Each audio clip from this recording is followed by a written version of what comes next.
আসসালামু আলাইকুম, আমি মোহাম্মদ আনারুল ইসলাম। আমি আপনাদের মাঝে নিয়ে এসেছি Himalayan pink salt.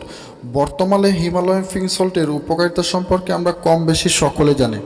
Himalayan pink salt শরীরে বিভিন্ন জয়েন্ট বা গাঁটকে সুস্থ রাখে, হাড় ভালো রাখে, ঘুম ভালো হয়, হজম শক্তি বাড়ায়, যৌন ক্ষমতা বাড়ায়, মুখের দুর্গন্ধ দূর করে। এই উপকারী পিঙ্ক সল্ট আমাদের কাছে পাবেন মাত্র 250 টাকা। এখনই অর্ডার করুন বা স্ক্রিনে দেওয়া নম্বরে যোগাযোগ করুন। আসসালামু আলাইকুম।